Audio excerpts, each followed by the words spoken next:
My name is John Sheard and I'm a Toronto musician.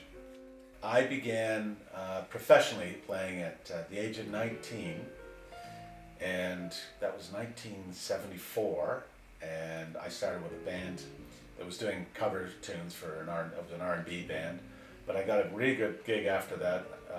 Somebody important and big heard me and fortunately had my phone number, called me up and hired me. That was the Bob McBride Band, which led to a band called Deja Vu, which was a really big band because we started out opening for Joe Cocker, who was a very big English star, and our first gig was Maple Leaf Gardens in front of 17,000 people. Our second gig was Montreal Forum in front of 20,000 people. So that was a nice sort of introduction to big time touring, and I had a lot of fun doing that. My biggest long time gig, which was playing piano for Dan Hill, who had a hit record on American radio called Sometimes When We Touch, and he needed a piano player, so he and I went on the road with Art Garfunkel for about 3 months, just the two of us, piano and guitar. We actually did a lot of writing together. We got a song covered by Celine Dion, so that was a big moment. There was a lot of recording through the 80s, through the 90s. I did a lot of studio recording for different artists, which means you're in town, you're not touring, and you're making records. So I guess I recorded probably in my career maybe 250, maybe 300 records. And then I started working for the Vinyl Cafe. I was their music director. I was Stuart McLean's music director for almost 20 years. And so a lot of re-recording, a lot of gigs with different American artists, some productions in America, some Canadian productions. And that's what I'm still doing today, mostly concert recordings.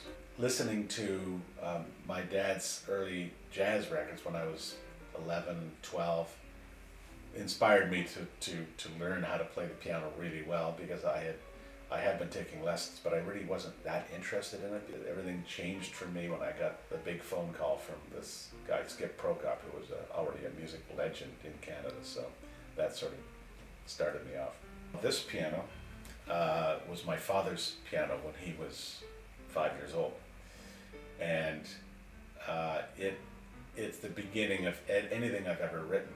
I always work out on piano. I just play whatever, sometimes 5 different styles. I'll play something a little jazz, maybe a bit of a hymn, some classical, maybe a Beatles song.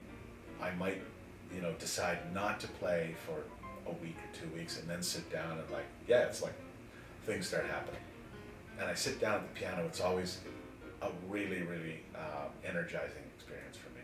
The main difference between recording when I started recording and now is that we used to record with real musicians in a studio, usually all at once. Now it's all done by 1 or 2 musicians, usually the producer or a keyboard player with a bunch of samplers, drum loops, and there are no real musicians. In the mid-'80s, I was doing 60 records a year, 70 records a year. I was recording, maybe more.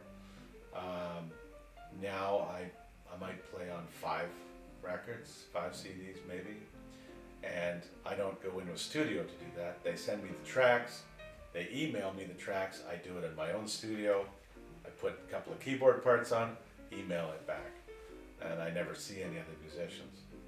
I know it looks like an ancient surgical tool, but it's actually a tuning hammer, it's a tuning wrench, and this is what you tune pianos with, it's what I tune pianos with. When you play acoustic piano, you run into all kinds of pianos. Some of them are in tune better than others, and I really don't like playing out of tune pianos. I'm really happy with all my career choices.